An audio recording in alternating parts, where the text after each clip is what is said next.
শুভেচ্ছা। স্বাগত দুপুরের মাছরাঙার সংবাদে আপনাদের সঙ্গে আছে আমি সাবরিনা হাসনাত। শুরুতেই গার্ডিয়ান লাইফ ইন্স্যুরেন্স সংবাদ শিরোনাম।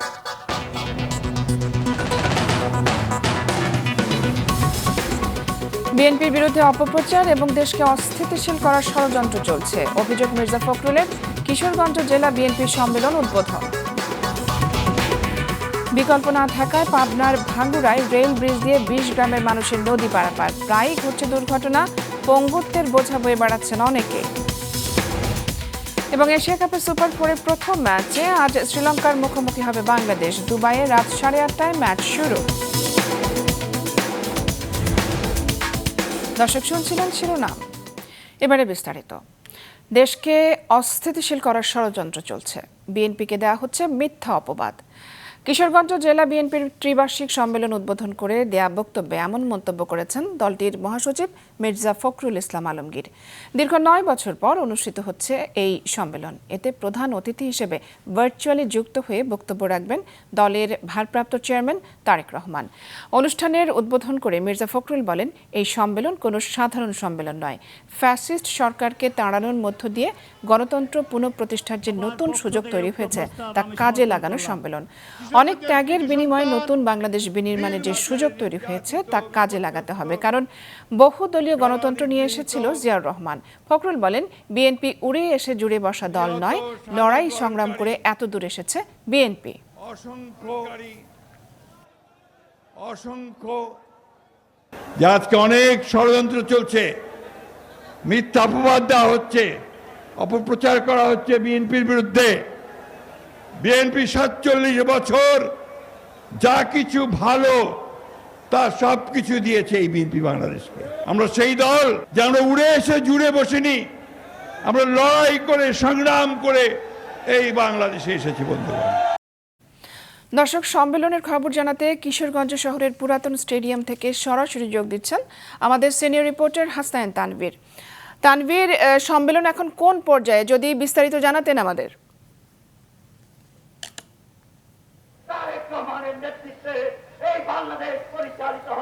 সাবরিনা, কিশোরগঞ্জ জেলা বিএনপির ত্রিবার্ষিক সম্মেলনের প্রথম অধিবেশনটি এখন চলছে।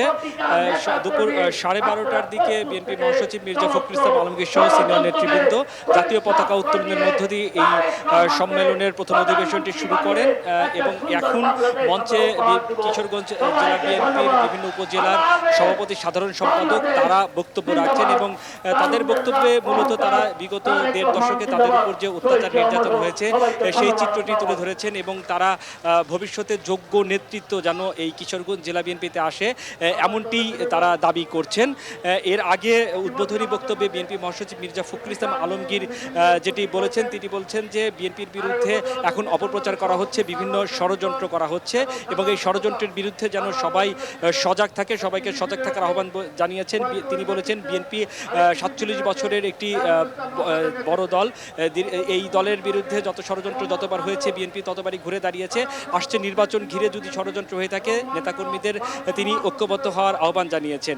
এই প্রথম অধিবেশনের পরেই কিন্তু মূল যে দ্বিতীয় অধিবেশন সেটি শুরু হবে এবং সেখানে ভোটের মাধ্যমে 13টি উপজেলা এবং 8টি পৌরসভার যারা ভোটাররা রয়েছেন, প্রায় 2090 জন ভোটার রয়েছেন, তারা ভোটের মধ্য দিয়ে কিন্তু কিশোরগঞ্জ জেলা বিএনপির জন্য নতুন নেতা নির্বাচিত করবেন এবং সেটির জন্যই কিন্তু অপেক্ষা করা হচ্ছে এবং যারা ভোটার আছেন তারা ভোট দিবেন। তো এই ছিল কিশোরগঞ্জ সম্মেলন থেকে আমার কাছে সর্বশেষ। ধন্যবাদ তানভীর। দর্শক, কিশোরগঞ্জ থেকে জেলা বিএনপি সম্মেলনের খবর জানালেন আমাদের সহকর্মী হাসনাইন তানভীর। যাতায়াতের কোনো বিকল্প ব্যবস্থা না থাকায় রেল ব্রিজ দিয়ে জীবনের ঝুঁকি নিয়ে নদী পারাপার হতে হয় পাবনার ভাঙ্গুড়া উপজেলার 20 গ্রামের মানুষকে। মৃত্যু ফাঁদ হিসেবে পরিচিত সেতুটি পার হতে গিয়ে ট্রেনে কাটা পড়ে মৃত্যুর ঘটনাও রয়েছে। রাতুল ইসলাম সুমনের ক্যামেরায় উৎপল মির্জার রিপোর্ট। রাজধানী ঢাকার সাথে দেশের উত্তর ও দক্ষিণাঞ্চলের অন্যতম নেটওয়ার্ক হচ্ছে গোমানী নদীর উপর তৈরি চাটমোহরের কৈডাঙ্গা ব্রিজ। অর্ধশত বছরের পুরাতন এই সেতুটি একসময় ছিল দেশের সবচেয়ে বিপজ্জনক ব্রিজ। তৈরির পর থেকে নিচু ছাউনির কারণে এ ব্রিজে মৃত্যু হয়েছে ট্রেনের ছাদে থাকা শত শত মানুষের। এ ব্যাপারে বিভিন্ন সময়ে মাছরাঙা টেলিভিশন সহ দেশের বিভিন্ন গণমাধ্যমে সংবাদ প্রকাশের পর ছাউনি উঁচু করা হলে সংকট কিছুটা লাঘব হয়। তবে এখনও মৃত্যু ফাঁদ হিসেবেই পরিচিত এ ব্রিজটি। গ্রামে নদী পারাপারে কোনো খেয়া নৌকা, কালভার্ট বা সেতু না থাকায় জীবনের ঝুঁকি নিয়ে রেল ব্রিজ দিয়ে পারাপার হয় 20 গ্রামের মানুষ। আশেপাশে কোনো সিগন্যাল না থাকায় হঠাৎ করেই এসে পড়ে ট্রেন। মাঝে মধ্যেই দুর্ঘটনার শিকার হয় গ্রামবাসীরা। ট্রেন আসলে পরে মানুষের খুবই ভয়, রাস্তাঘাট নাই কে, পানিতে পড়ার ভয়, গাড়িতে কাটার ভয়। আমার কৃষি ফসল আনতে খুব কষ্ট হয়ে যায়। সেই ভাঙুরের নিম্নে 4 মাইল দূরে ঘুরিয়ে আসা লাগে, আর না হলে এই ব্রিজ পার দিয়ে আসা লাগে। কত সময় এই রেলের ঝুঁকিপূর্ণের জন্য নাবা লাগে, কেউ অ্যাক্সিডেন্টও করে। জানি যে জীবনের ঝুঁকি আছে, তবুও সালপাল নিয়ে যেতে হয়, কারণ রাস্তা নৌকা নাই, কিছু নাই। গ্রামবাসীরা জানান সেতু পার হতে গিয়ে ট্রেনে কাটা পড়ে মৃত্যু হয়েছে অনেক মানুষের। অনেকেই বয়ে বেড়াচ্ছেন পঙ্গুত্বের বোঝা। আমরা গাড়ি আসলে আমরা বেরিয়ে যে কোনো এক জায়গায় লাভ দেই, না হলে কাটে পড়ে। এই ব্রিজ পার হতে জানেন অনেক অনেক মানুষ মারা গেছে, গাদি মানুষ মারা গেছে। এখন রেল যোগাযোগ পার হওয়ার কারণে এমন বছর নাই যে 2-4টা মরে না। ব্রিজের ওপারে আছে একটি স্কুল। চরম ঝুঁকি নিয়ে প্রতিদিন রেল ব্রিজ পার হয় শিক্ষার্থীরা। ট্রেন এসে পড়লে অনেকেই নদীতে লাফিয়ে পড়ে প্রাণ রক্ষা করে। বাচ্চাদের যখন আমরা স্কুলে পাঠাই, সব সময় দুশ্চিন্তা হয়, আর অহরহ ট্রেনের অ্যাক্সিডেন্ট হয়। সব সময় 1 ঘন্টা আধা ঘন্টা পর পর ট্রেন যায়। ওপার যেতে আমাদের ভয় লাগে, যখন ট্রেন আসে সেখন নদীতে ঝাঁপ দেওয়া ছাড়া কোনো উপায় নেই। বরাদ্দ পেলে এখানে একটি রাস্তা সহ ব্রিজ নির্মাণের আশ্বাস দেন সড়ক ও জনপথ বিভাগ। কৈডাঙ্গা নামক স্থানে গোমতী নদীর ওই পারে কয়েকটি গ্রাম রয়েছে এবং প্রাইমারি স্কুল থাকায় সেখানে প্রতিদিন গ্রামবাসী সহ স্কুলের ছাত্রছাত্রীরা ওই নদীর ওপর ব্রিজ না থাকায় রেল ব্রিজের ওপর দিয়ে পার হয়, ফলে মাঝে মাঝে দুর্ঘটনা ঘটে। তো দুর্ঘটনা রোধে আমাদের সেখানে একটা ব্রিজ নির্মাণের পরিকল্পনা রয়েছে। নদীর উপর দ্রুত ব্রিজ নির্মাণের দাবি গ্রামবাসীদের। উৎপল মির্জা, মাছরাঙা সংবাদ, পাবনা। এবারে কিউটের সৌজন্যে টি-20 এশিয়া কাপের খবর।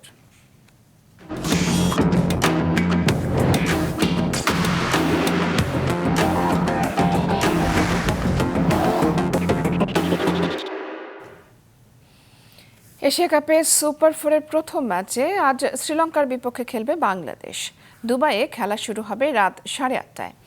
উইকেট বিবেচনায় টাইগার একাদশে আসতে পারে একাধিক পরিবর্তন। সংযুক্ত আরব আমিরাত থেকে অনিক জাবেরের রিপোর্ট। লিটন মুস্তাফিজদের কাছে পরিচিত দুবাইয়ের কন্ডিশন, তবে টুর্নামেন্ট চলাকালীন আইসিসি একাডেমি মাঠে বাংলাদেশের অনুশীলন প্রথমবার। যে দল বাংলাদেশকে সুপার 4-এ উঠিয়েছে সেই শ্রীলঙ্কার বিপক্ষে এবার ম্যাচ টাইগারদের। মাঠের প্রতিপক্ষকে হারাতে মিডল অর্ডার ব্যাটারদের নিয়ে সবচেয়ে বেশি ভাবনা টিম ম্যানেজমেন্টের। আফগান ম্যাচে পঞ্চম বোলারের অভাবটাও বেশ ভুগিয়েছে লিটনকে। একাদশে পঞ্চম বোলার নেওয়া হবে কিনা এটা আসলে টিম ম্যানেজমেন্ট ম্যাচের দিনেই নিবে। অতিরিক্ত স্পিনার নেওয়ার বিষয়টা হয়তো উইকেট সম্পর্কে জেনেই তারপর নেওয়া হবে। পেস বোলাররা ভালো করছে, মুস্তাফিজকে নিজের মতো খেলতে দিতে চাই। ও যেমন চায় সব স্বাধীনতা দেয়া আছে তাকে। গ্রুপ চ্যাম্পিয়ন শ্রীলঙ্কা আছে ফর্মের তুঙ্গে। সুপার 4-এর ম্যাচের আগে তাই দলটা ছিল বিশ্রামে। টি-20-তে 21 বারের দেখায় শ্রীলঙ্কার জয় 13টিতে, তবে শেষ 5 টি-20-র 3টিতেই জিতেছে বাংলাদেশ। 24 ঘন্টার ব্যবধানে 2টা ম্যাচ খেলতে হবে টাইগারদের। দুবাইয়ের গরমটাও বেশ ভোগাতে পারে দলকে।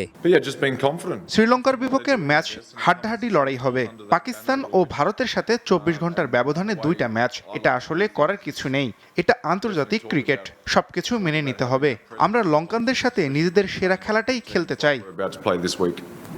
ঘরের মাঠে বাংলাদেশের কাছে টি-20 সিরিজ হারলেও ভয় ডরহীন লঙ্কান দলটাকে আটকাতে হলে বাংলাদেশকে সেরাটা উজাড় করে দিতে হবে। একদিনের ব্যবধানেই বন্ধু হয়ে গেছে প্রতিপক্ষ।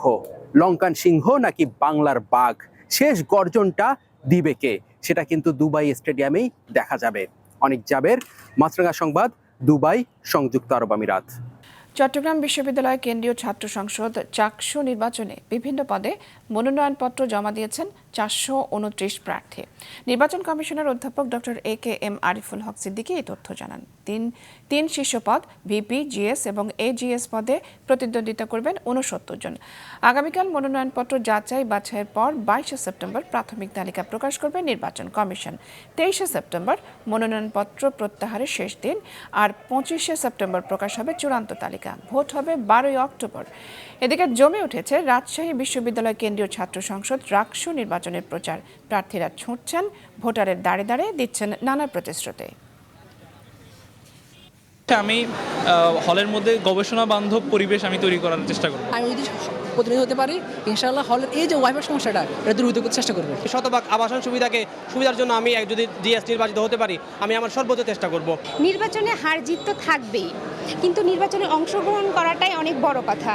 আর নির্বাচনে আমি আমার যতটুকু সম্ভব সর্বোচ্চ দিয়ে চেষ্টা করব স্টুডেন্টদেরকে আশ্বাস দিতে, তাদের যদি আমি নির্বাচিত হই তাহলে তাদের জন্য কিছু করতে।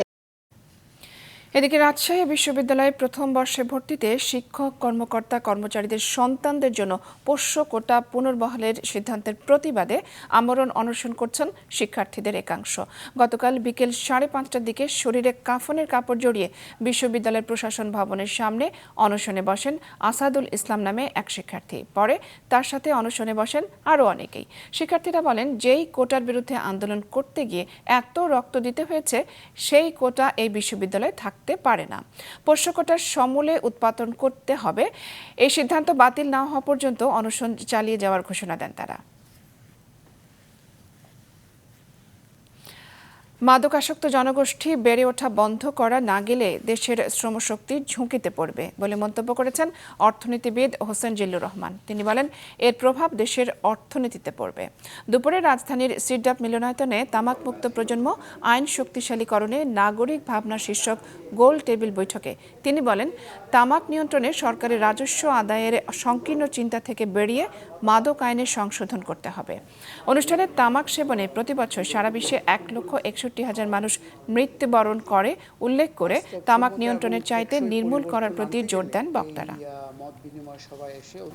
অর্থনীতিকে যদি আরো বেগবান করতে হয়, আমাদের এই যে ডেমোগ্রাফিক ডিভিডেন্ডের কথা যদি বলতে হয়, আমাদের যদি একটা আগামীতে আমরা বলছি মধ্যম আয়ের একটা অর্থনীতি হব, সেই অর্থনীতির তো শ্রমশক্তি লাগবে।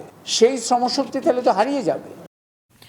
সংযোগ সড়ক না থাকায় নোয়াখালীর সোনাইমুড়ির বজ্রা ইউনিয়নে খালের উপর নির্মিত ব্রিজের সুফল পাচ্ছে না স্থানীয়রা। ভূমি অধিগ্রহণ জটিলতায় সংযোগ সড়ক সংযুক্ত করা যায়নি, জানায় সড়ক বিভাগ। নোয়াখালী রিপোর্টার মিজানুর রহমান রিয়াদের পাঠানো তথ্য ছবিতে ডেস্ক রিপোর্ট।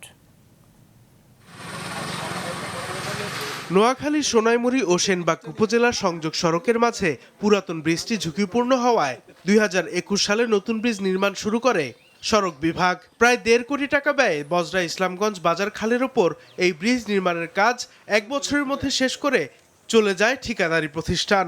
তবে সংযোগ সড়কের অভাবে 3 বছর ধরে ব্রিজটি ব্যবহার করতে পারেননি স্থানীয়রা। স্থানীয়দের অভিযোগ, ব্রিজটি চালু না হওয়ায় বাধ্য হয়ে ঝুঁকিপূর্ণ পুরাতন ব্রিজ ব্যবহার করতে হচ্ছে। এতে প্রায়ই ঘটছে দুর্ঘটনা। এমনভাবে চললে আগামী 2-1 বছরের মধ্যে পুরাতন ব্রিজটিও নষ্ট হয়ে যাবে বলে আশঙ্কা তাদের। আমরা এই ভাঙা পড়লে খুব কষ্ট করতেছি, গাড়ি অ্যাক্সিডেন্ট হয়, মাঝে মাঝে কয়েকজনের হাত ভাঙছে, পা ভাঙছে, বড়ি ভাঙছে। এখানে এই ব্রিজটা গত 2 বছর যাবত এভাবেই আছে, দুই পাশে কোনো রাস্তা নাই। রিলিং জং দড়ি মানে ব্রিজটা এখনো মানে কাজ হইব কি না হইব না এটা কোনো শিওর না। সরকারে ব্রিজটা করছে অনেক টাকা খরচ করে, কিন্তু আপনার বিভিন্ন জায়গা মিলে ভোল্টা ইউজ করতেছে না। হয়েছে মানুষের উন্নয়নের জন্য, কিন্তু এখন কোনো কাজেই ব্যবহৃত হচ্ছে না। এটা মানে অবহেলিত বা এভাবেই রয়েছে। ভূমি অধিগ্রহণ জটিলতার কারণে ব্রিজটির সংযোগ সড়ক তৈরি করা যায়নি বলে জানান এই প্রকৌশলী। অ্যাপ্রোচের যে কানেক্টিং যে সড়কটা সেটা এখনো করা যায় নাই। আসলে এটা সড়কের প্যাকেজের ভিতরে অন্তর্ভুক্ত ছিল, তবে এই সড়কটা করা যায় না হচ্ছে এখনো আসলে লোকজন এটা অধিগ্রহণ প্রয়োজন। এই অ্যাপ্রোচটা করার জন্য অধিগ্রহণ প্রয়োজন। অধিগ্রহণের জন্য যে বিষয়টা এটা এখনো সমাধান হয় নাই। সকল জটিলতা কাটিয়ে ব্রিজটি ব্যবহারের উপযোগী করতে কার্যকর পদক্ষেপ নেবে সংশ্লিষ্টরা, এমনটাই প্রত্যাশা স্থানীয়দের। মাছরাঙা নিউজ ডেস্ক। মহালয়ার মধ্য দিয়ে আগামীকাল শুরু হচ্ছে শারদীয় দুর্গোৎসব। দেশের বিভিন্ন জেলায় প্রতিমা শিল্পীরা ব্যস্ত শেষ মুহূর্তের সাজসজ্জার কাজে। এদিকে দুর্গোৎসব নির্বিঘ্ন করতে নিরাপত্তা জোরদার সহ নানা পদক্ষেপ নিয়েছে স্থানীয় প্রশাসন।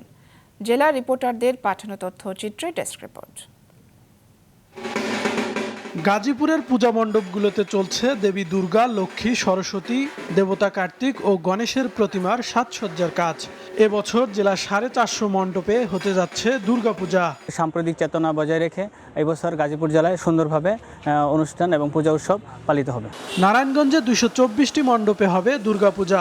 মহালয়ায় দেবী দুর্গাকে সাদরে গ্রহণ করার জন্য প্রস্তুত সনাতন ধর্মানুসারীরা। 28 তারিখে আমাদের প্রথম পূজা, 27 তারিখের মধ্যে আমাদের সম্পূর্ণ কাজ সম্পূর্ণ করে ফেলব। ময়মনসিংহের 781টি পূজা মণ্ডপে চলছে শেষ মুহূর্তের সাজসজ্জার কাজ। তবে প্রতিমা কারিগরদের সঠিক মূল্যায়ন না হয় দিন দিন উৎসাহ হারাচ্ছেন তারা। তা আমরা তো 2-10 বছর ধরে এই কাজ করতেছি, যা এই বর্তমানে এখন এই রেডি আছে, কোনো বাড়াটারে না। খেরের দাম, পরে বাঁশ, লাঠি, পরে সুতলি, সব কিছু দ্বিগুণ দাম। একটি বছর অপেক্ষা করি জগৎজননীকে বরণ করার জন্য। আমরা আশা করছি আমাদের এই আয়োজন প্রতিমা স্থাপন থেকে বিসর্জন পর্যন্ত আমরা আমাদের অনুষ্ঠান শান্তিপূর্ণভাবে উদযাপন করতে পারবো। কিশোরগঞ্জেও জমজমাট আয়োজনে চলছে শারদীয় দুর্গাপূজার শেষ মুহূর্তের প্রস্তুতি। বেশিরভাগ মণ্ডপে শেষ প্রতিমা তৈরির কাজ। যে পরিমাণ মজুরি পাইতেছি এটা আমাদের পুষাইতেছে না, তারপরে এটা বানাইতে হইতেছে। পঞ্চমীর সময়ের মধ্যে আমরা আমাদের কাজ, প্রত্যেক মন্দিরের কাজ সুসম্পন্ন করতে পারবো। এখন আমাদের রঙের কাজ চলছে, আজকে রাতের মধ্যে কমপ্লিট হয়ে যাবে, পরে পূজার প্রস্তুতি নেব। সীমান্তবর্তী এলাকা দিনাজপুরের হিলিতে 19টি মন্দিরে প্রতিমা তৈরির পর চলছে শেষ সময়ের সাজসজ্জা ও রঙের কাজ। ঠাকুরগাঁয়ে এবছর 476টি মণ্ডপে দুর্গাপূজা হবে। আমাদের মাটির কাজ শেষের দিক, তারপর আমরা কালারে শুরু করব। এখন খুবই ব্যস্ততার মধ্যে কাজ করতেছি। আমরা পূর্বের ন্যায় লোক সমাগম আশা করতেছি। ভালোভাবেই ঠাকুর দিলে আমরা সুন্দরভাবে পূজা উদযাপন করব, কোনো রকম সমস্যা নেই। এদিকে পূজা আয়োজন নির্বিঘ্ন করতে সারা দেশে নিরাপত্তা ব্যবস্থা জোরদার করেছে স্থানীয় প্রশাসন। পুলিশের পক্ষ থেকে 3 স্তরের নিরাপত্তা ব্যবস্থা এখানে থাকবে এবং আমরা কমিটির সদস্য যারা আছে, রাজনৈতিক দল থেকে শুরু করে বিভিন্ন সংগঠন আছে, তাদেরকে আমরা নিরাপত্তার কাজে সম্পৃক্ত হওয়ার আহ্বান জানিয়েছি। প্রত্যেকটা পূজা মণ্ডপে সিসিটিভি ক্যামেরার ব্যবস্থা করেছি, যাতে এই পূজা মণ্ডপগুলোতে সুষ্ঠুভাবে পূজা অনুষ্ঠিত হতে পারে। সনাতন সম্প্রদায় শারদীয় দুর্গা উৎসব এবারও সর্বজনীন উৎসবে রূপ নেবে প্রত্যাশা সংশ্লিষ্টদের। কাউসার আহমেদ, মাছরাঙা, নিউজ ডেস্ক। মসজিদ, মন্দির, মাজার, আখড়া ও প্রান্তিক জনগোষ্ঠীর সুরক্ষায় সম্প্রীতির ডাক দিল নাগরিক প্ল্যাটফর্ম সম্প্রীতি যাত্রা উদ্যোগ। সকালে ঢাকা রিপোর্টার্স ইউনিটিতে সংবাদ সম্মেলনে নাগরিক প্ল্যাটফর্মটির পক্ষে জানানো হয়, আসছে দুর্গাপূজায় সহিংসতা এবং মাজার, দরগা, বাউল, কাওয়ালি আসরে হামলা বন্ধে সবাইকে সক্রিয় থাকতে হবে। সংবাদ সম্মেলনে 29টি ঝুঁকিপূর্ণ এলাকার ম্যাপ সহ বাংলাদেশে সাম্প্রদায়িক সহিংসতার উপর একটি গবেষণা প্রতিবেদন উপস্থাপন করা হয়। এ সময় ঝুঁকিপূর্ণ মন্দির, মাজার, দরগায় নিরাপত্তা প্রদান, গুজব বন্ধে কার্যকর কাঠামো এবং প্রযুক্তিগত নিরাপত্তা বলয় তৈরি এবং ক্ষতিগ্রস্তদের সহায়তা প্রদান সহ বেশ কয়েকটি দাবি তুলে ধরা হয় সরকারের কাছে। সম্প্রীতি যাত্রার পক্ষ থেকে দেশব্যাপী সম্প্রীতি কমিটি এবং ফ্যাক্ট চেক টিম গঠন সহ বেশ কিছু কর্মসূচিও ঘোষণা করা হয়। আমরা সম্প্রীতি যাত্রা নামে একটি কর্মসূচি সূচনা করছি, যেন সারা দেশের সম্প্রীতির বার্তা ছড়িয়ে দেওয়া যায়। সাম্প্রদায়িক উস্কানি ও বিভ্রান্তি রুখে দিতে আমরা যুক্ত করেছি ফ্যাক্ট চেকিং টিম। এছাড়াও আমরা যুক্ত করেছি ঝুঁকিপূর্ণ জেলাসমূহের স্থানীয় নাগরিক সমাজের সংগঠন, মাইনরিটি সংগঠন, সুফি ও মাজার ভিত্তিক সংগঠন, বাউল ও ফকির সম্প্রদায়, আদিবাসী সংগঠন, নারী সংগঠন, সাংস্কৃতিক সংগঠন, পেশাজীবী সংগঠন এবং রাজনৈতিক দলগুলোর প্রগতিশীল অংশ। চুয়াডাঙ্গা জীবননগর উপজেলার উথলিতে পূর্বশত্রুতার জেরে প্রতিপক্ষের ধারালো অস্ত্রের আঘাতে মিন্টা মিয়া এবং হামজা আলী নামে আপন 2 ভাই নিহত হয়েছেন। সকালে উথলি গ্রামের 72 নম্বর ব্রিজ এলাকায় এই হত্যাকাণ্ড ঘটে। স্থানীয়রা জানায়, মিন্টা ও হামজা সকালে মাঠে কৃষিকাজ করতে যান। এ সময় 8 থেকে 10 জন লাঠি এবং দেশীয় অস্ত্র নিয়ে 2 ভাইকে কুপিয়ে জখম করে চলে যায়। পরে স্থানীয় লোকজন তাদেরকে রক্তাক্ত অবস্থায় উদ্ধার করে চুয়াডাঙ্গা সদর হাসপাতালে নিয়ে যান। হাসপাতালে চিকিৎসাধীন অবস্থায় প্রথমে হামজা এবং পরে মিন্টার মৃত্যু হয়। এই ঘটনায় উথলি থানায় থমথমে পরিস্থিতি বিরাজ করছে। এদিকে ফরিদপুরের সদরপুরে 5 বছর বয়সী ছেলে হুজাইফাকে হত্যার পর আত্মহত্যা করেছে মা সুমাইয়া বেগম। গতকাল সন্ধ্যায় উপজেলার পূর্বকান্দি গ্রামে এই ঘটনা ঘটে। রবিন ভাই একটু তাকান ভাইয়া। এবার আন্তর্জাতিক প্রসঙ্গ। যুক্তরাষ্ট্রে টিকটকের ভবিষ্যৎ কার্যক্রম নিয়ে এক চুক্তিতে অনুমোদন দিয়েছেন মার্কিন প্রেসিডেন্ট ডোনাল্ড ট্রাম্প এবং চীনের প্রেসিডেন্ট শি জিনপিং। শুক্রবার এক ফোনালাপে বিষয়টি নিয়ে আলোচনা করেন এই দুই নেতা। তবে বেইজিংয়ের পক্ষ থেকে আনুষ্ঠানিকভাবে এখনও কিছু জানানো হয়নি। ট্রাম্প তার নিজের সামাজিক মাধ্যম ট্রুথ সোশ্যালে বলেন, আলোচনা গঠনমূলক ছিল। এই চুক্তির আওতায় টিকটকের যুক্তরাষ্ট্রের ব্যবসা একদল মার্কিন বিনিয়োগকারীর কাছে বিক্রি করা হবে। চীনা প্রতিষ্ঠান বাইটডান্স পরিচালিত টিকটকে আগে জানানো হয়েছিল তাদের অবশ্যই যুক্তরাষ্ট্রের কার্যক্রম বিক্রি করতে হবে, তা না হলে যুক্তরাষ্ট্রে অ্যাপটি বন্ধ করে দেওয়া হবে।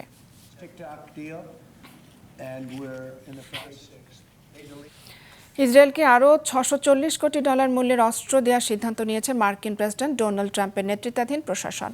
গাজায় যুদ্ধবন্ধে বিশ্বজুড়ে আহ্বানের মধ্যেই এই সিদ্ধান্ত নিল মার্কিন কর্তৃপক্ষ। নতুন এই চালানের মধ্যে নিয়মিত অস্ত্র, গোলাবারুদের পাশাপাশি হামলায় ব্যবহারের উপযোগী হেলিকপ্টার এবং ট্যাঙ্কও থাকছে।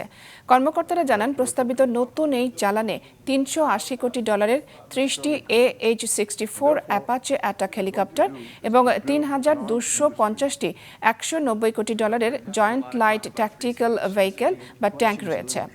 প্রস্তাবিত নতুন চালানের সরঞ্জামগুলো গাজা অভিযানের কাজে লাগানো হবে বলে ধারণা করা হচ্ছে।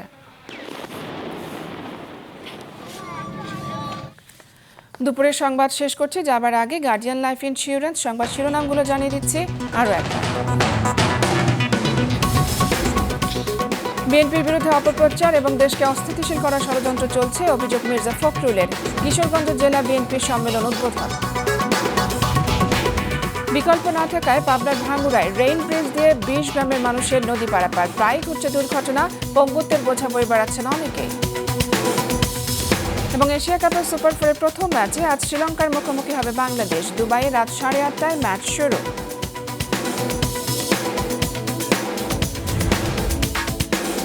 এই ছিল এখনকার মতো। ফেসবুকে আপডেট পেতে ভিজিট করুন মাছরাঙা টেলিভিশনের পেজে, ইউটিউব চ্যানেলেও দেখতে পারেন আমাদের সংবাদ, প্রতিবেদন এবং অনুষ্ঠান। আমাদের পরবর্তী সংবাদ বিকেল 5টায় দেখার আমন্ত্রণ রইল।